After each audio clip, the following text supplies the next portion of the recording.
Florida State smacks the ACC, and don't expect the Noles to stay in the conference much longer.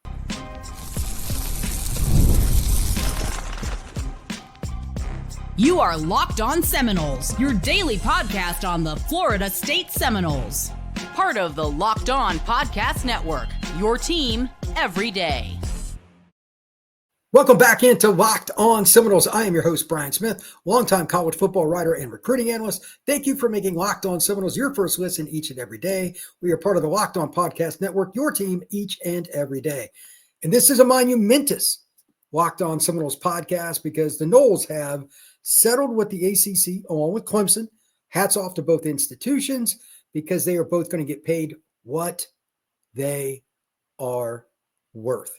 We're going to break down how the settlement, specifically with the TV agreement, changes Florida State athletics forever, and it also sets a precedent for maybe for us to college football. We'll get into that a little later. And also, why would Florida State leave the conference? That's going to be much easier. A little information from an article from Pat Forty today that put it in perspective in a couple paragraphs. I'm going to read some of that. It's a lot of fun. This is one of, if not my favorite, Locked On Seminoles podcast ever. So let's dive in. First off, this is my own projection. This is not I got this from anybody else. Guesstimate, bare minimum, Florida State's going to make $20 more million a year revenue. It could be more. This is extremely complex. So I'm just going to touch on it a little today, and we'll go into it more over the next weeks and months as more details come out. But here's the crux of what I'm saying. 60% of the revenue with the ACC/television deal moving forward will be about eyeballs from TV. And I'm going to pull up a chart, share it, discuss it, give the numbers from Florida State, who's top of the board from 2014 through 2022, to the bottom, which was Duke. Not real shocking for football. That is very key. What would the revenue have been? Would there have been a lawsuit? All these different things. The answer is no. Florida State won today because not only did they get it done way ahead of time. Again, I'm glad that I was incorrect because I've said it many times here on Locked On Seminoles. I thought this was 3-4 years away. I really did. At 2030-ish, give or take, somewhere in there, a deal would be struck. There's a limited buyout on getting out of the league later, and that's very important. That's why I'm saying they're going to leave, etc. But short term, there's a chance to get back in the championship hunt. More money for recruiting, more money for retention, more money for coaches, more money for NIL, more money for facilities, more money to keep your back office staff, more money to add to the back office recruiting staff, more money for whatever the heck it is you want to do because you earned it. This is the United States of America. You spend what you earn. We are a capitalist country. That's what this is. You spend what you earn. Florida State has been cheated out of that for a long time, as has Clemson for that matter. And again, I'll show the chart just momentarily to prove it. So with that in mind, this chart does not lie. This is like, it's gross how much different. I knew it was bad, but either I hadn't seen this at all or I just forgotten about it. This is insane. 2014 all the way through 2022. This is the chart. And I'll just read it off for those of you that are listening to this podcast today. Per game, on average, 2014 to 2022, Florida State, $3.17 million. Clemson, $3.08. Miami, $2.04. Louisville, $2.02. Virginia Tech, $1.92. Syracuse, $1.76. Georgia Tech, $1.7. Virginia, $1.68. $1.65 for Pitt. We've got NC State at 1.65 as well. We've got 1.57 for UNC. We've got 1.49 for Boston College. Wake Forest at 1.26. And dragging up the rear, no shocker, Duke at 1.02. Now, think about that. Duke was making the eyeballs come to their games at just over $1 million per.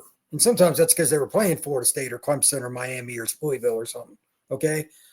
But they're still making the same money as Clemson. They're still making the same money as Miami and Florida State. Teams at the top. Why would that be? So there's going to be some changes. And this is my pitch right here to you. Take this however you want. Like, Brian, what would you do differently if you were Florida State? Right now, right this second, if you were to call a recruit, talk to a booster, whoever it is, how would you pitch this? This is my pitch. So here goes. Again, I'm using $20 million as my barometer a year. It could be more, and I'll explain more about that in a few minutes, but I want to just give my pitch first. Look, if you come here, we're going to have the best facilities. We've got Doak Campbell Stadium renovated anyway. That's going to be ready for the first game of the year against Alabama. We're going to have more money for recruiting. We're going to have more money for our travel budget, for your family when they come into town, for academic advisors, for trainers, for anything that you need to not only progress here at Florida State University, but for you when you get to the National Football League. That's how I would break it down. Everything right there in a pitch to a recruit. If you're a booster or somebody that's in an investment firm, somebody that is a lead for an advertisement opportunity, maybe it's a bank, maybe it's a clothing line, maybe it's a local entity, a restaurant, whatever it is, you can say all these things that we're getting, and I just brought those up. I'd bring them up with them too. I said, we're going to win more. What happens when teams win? People put butts in seats. More people will also come and watch the games at the bar. More people will come and watch the games at people's houses. Big parties, eyeballs will be on Florida State again. More money means better players, better coaches, better facilities, better everything. Florida State will be in a prime position to win again. This is why Florida State won today. Again, it's not just that they got it done so quickly. It's a major part, but it's just the totality of the financial windfall this brings to Florida State athletics. It's not just football either. Like, this can be used in other ways to help broaden women's athletics, the basketball program. Obviously, you're in a coaching search. It is across the board. But again, the horse that pulls the cart at Florida State University is the football program. They're going to get a windfall of money, and I think that is going to help them. To that point, I mentioned a moment ago, $20 million a year. It's just kind of my guesstimate. Here's how it can be more.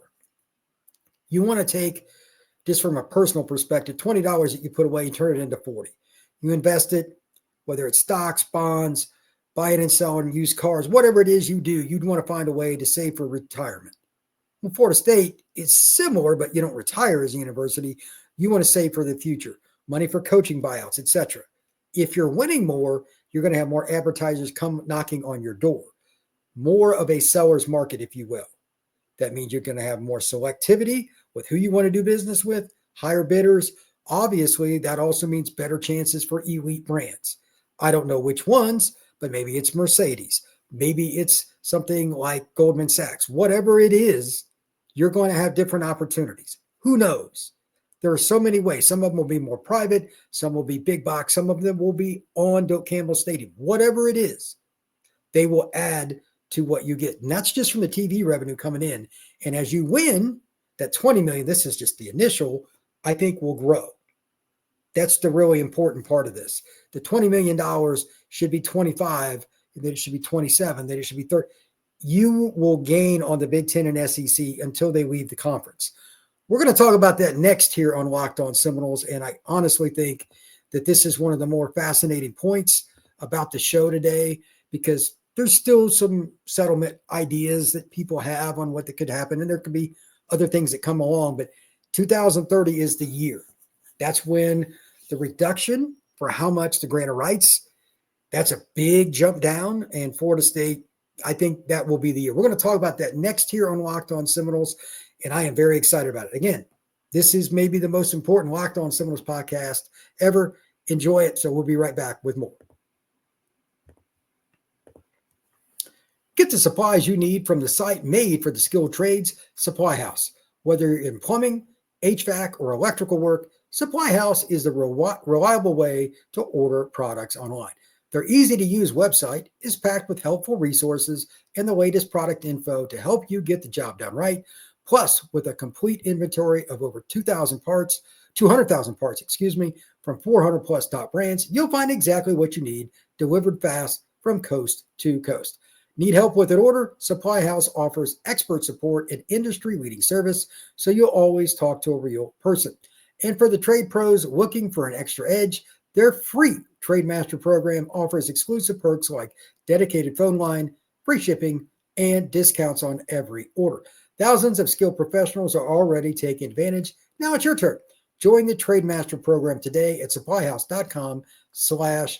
and start ordering plumbing, HVAC, and electrical supplies with just a few clicks. Plus, use promo code SH5 for 5% off your first order. That's supplyhouse.com.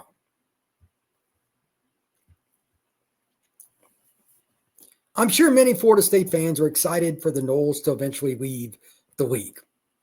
Can't really say I blame you. Based on some of the information that I was just reading and just kind of reading the tea leaves in general, there's certainly more research for everybody to do, myself included. There's a lot of things to consider. Now, the following is what I'm going to put up. This is from Pat Forty. He's obviously a college football writer that's been around for a long time. I'm going to share my screen for part of this too. But I want you to understand that this is not just a groundbreaking opportunity. This is an opportunity for a lot of people to understand that you can win big. You can win big in college football with where Florida State's at. But to win overall, you got to be in the right league and have everything lined up. So getting the grant of rights to be reducted, I'll just read this. This is easy. It's incredible how much of a change it is. What was it like? They were talking $400 million or something like that at one point. Again, this is the middle of the article from Pat Ford. He does a good job. So I'll just read this out loud. They have also agreed to uneven revenue distribution tied to competitive success and also tied to TV ratings. That part is new. And they set a diminishing exit fee for leaving the league. This is where you really got to pay attention. From $165 million in 26 to a relative bargain escape rate of $75 million in 2030-31. I want to read that last part again. And they set a diminishing exit fee for leaving the league from $165 million in 26 to a relative bargain escape rate of $75 million in 2030-31. Now, that coincides with what everybody in the industry presumes will be the next big spasm of change, with media rights deals at or near expiration in other conferences with the playoff. So instead of keeping it prohibitively expensive to leave the ACC before its ESPN contract runs out in 2036, the league has set a departure countdown clock at a reduced rate.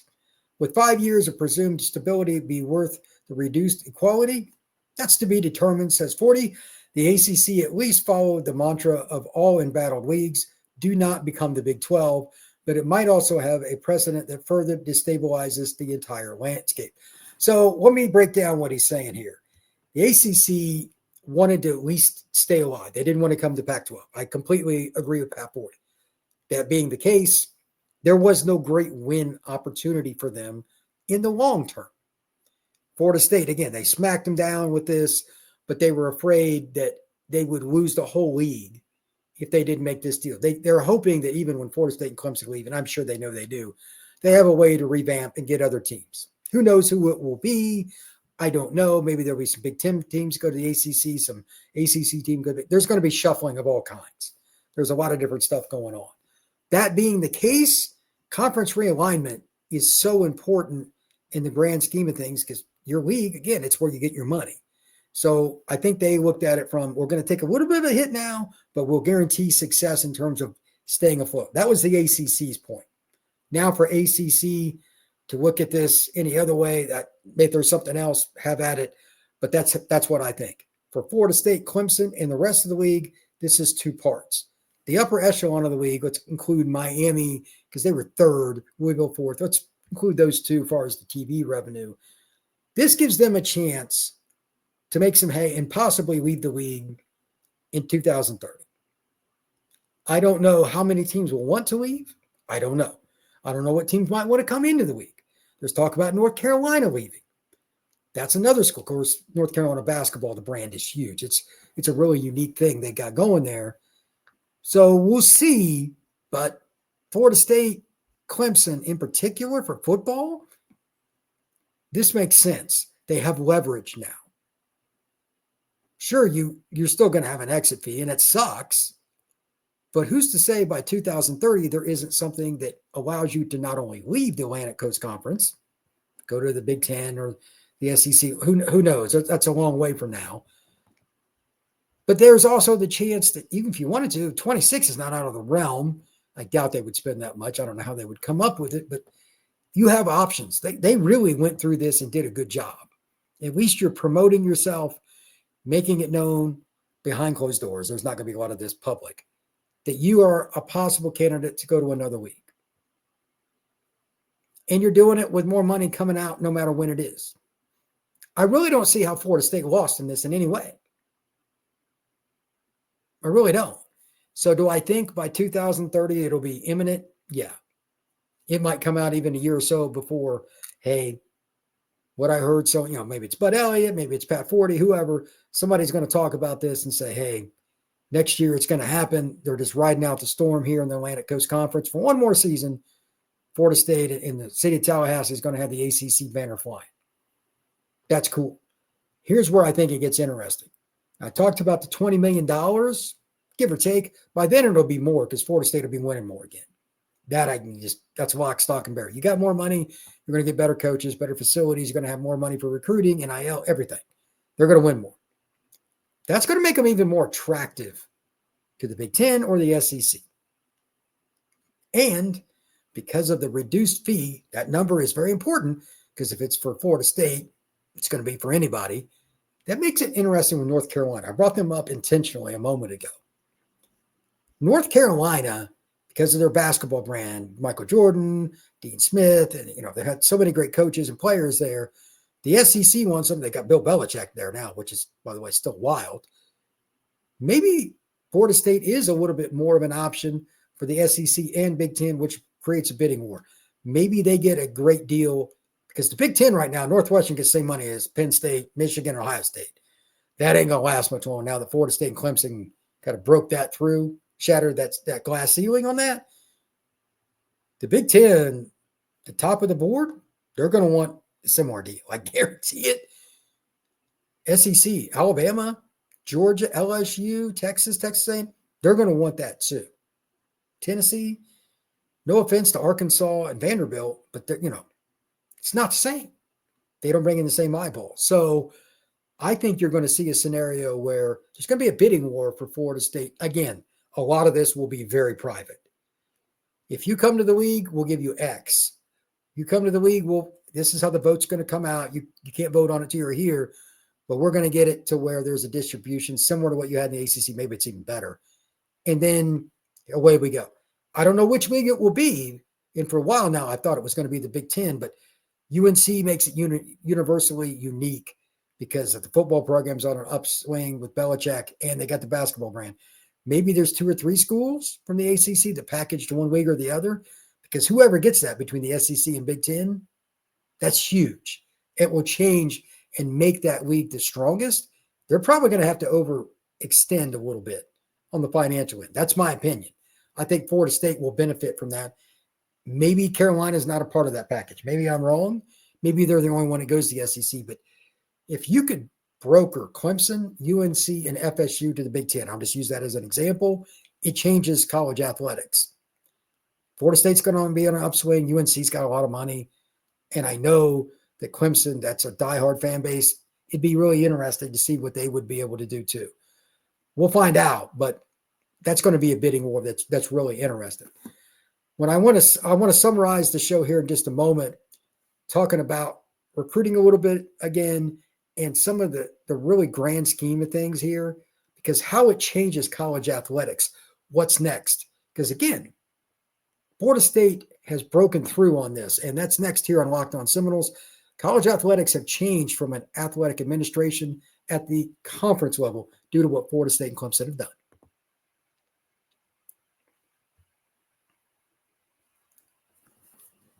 Which league is next to do what the ACC has now all been forced to do to at least give itself some hope that it won't be completely disbanded? Will it be the SEC? Will it be the Big Ten? Will it be something else? Maybe it's the Big 12. I don't know. Will something like this help one of those leagues increase or decrease? There's been some talk about this. I'm not going to go too much into it. This is not my turf, but there's been talk about some of the Big Ten teams getting kicked out of the league even. And I just wanted to bring this up because it is part of college athletics. It's about who's winning and who's bringing in money. Now that the ACC is the first to really do this full in after being sued by Clemson and Florida State. And there's been rumors about North Carolina too, wanting to get out. I think it's really interesting. Who would you bet on? Comment below if you have an interest. Maybe it's the Big 12. There's a lot of money out there. There's going to be some teams that they spend more money than others, have some more eyeballs there. But I still think it's Big 10 or SEC because the disparity is bigger than it is the Big 12. I'm going to guess Big 10.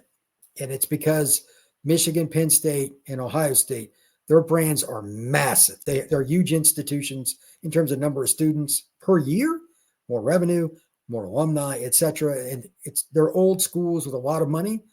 I think we're going to see that. Florida State just helped set a trend, not that it was really trying per se, but that trend is going to be for conferences to look at the TV contracts differently, and that could make some difficult decisions. Could there be another possible ACC addition, some subtractions? Maybe Northwestern ends up in another league, maybe somebody else, because again, there's rumors about some of the teams in that conference being booted out. I don't know how true that is, but if there's a rumor about something like that, it's probably been a conversation somewhere. I'm not saying that's a good or bad thing. I really don't have an opinion about it, but it's based on revenue. That still helps Florida State because at the end of the day, they're going to have more suitors at high dollar numbers. So while Florida State was certainly flopping around this past season and shot itself in the foot, that may be a long forgotten scenario in 3 years. The money coming in, having more stability and more marketability, I think Florida State is going to be a school, whether it is the Big Ten or somewhere else, they're going to set that trend and go somewhere. And I think it's really awesome. I didn't know that when I took over this channel that there was going to be this much craziness going on. I took over right before the 2023 season. Obviously, that was great. Last year was down. It was the pits. But now there's so much change and so many things going on. We have numerous topics to discuss here on Locked On Seminoles. And I think the bigger, broader perspective of conference realignment is probably the biggest thing over the next 2-3 days at least. And hopefully I get more details on some of that stuff with the Big Ten. Maybe it's the SEC too, because if they're going to kick out teams, again, you got to replace them with somebody. Who's going to bid the most? Who's going to give the best opportunity? SEC or Big Ten? I'd like your comments about that too, because I really don't think there's a clear-cut answer right now. But if I had to lean, I would go Big Ten because of those three schools I mentioned: Michigan, Ohio State, Penn State, whichever order you want to put. Massive brands, massive fan bases, lots of alumni, and the really passionate fans. They're going to see that contract that Clemson and Florida State just got. They're going to be like, why are we getting the same money that, no offense, but Nebraska got, Iowa got, Illinois got, Purdue got, Maryland, Rutgers. Come on, man. We deserve more. Minnesota, they're not the same thing. Florida State is going to have a leg up in all this. They've been through it, and I think they might even be able to help in terms of the litigation part because they've got the experience in it now. Wouldn't be surprised if behind closed doors that was part of it. And it helps Florida State transition out of the ACC, whether it's 26 or in 2030, I don't know, to the Big Ten. That's my guess. I think the next league, if I had to guess, I'd give a slight edge to the Big Ten over the SEC, but I do not see Florida State in the ACC for much longer. This is just the beginning. The ACC knows it's on its downfall. The ACC knows it's just trying to stay afloat long as it can. It's a smart financial move in some ways, but they still got smacked today by Florida State, and I, for one, think it's awesome because they deserved it. Those numbers, again, $3.17 million from 2014 through 2022. Chart I found on Reddit. It's pretty awesome. They did over triple what Duke does, but yet they're getting paid the same. It doesn't make sense. So look for Florida State as a transcender now.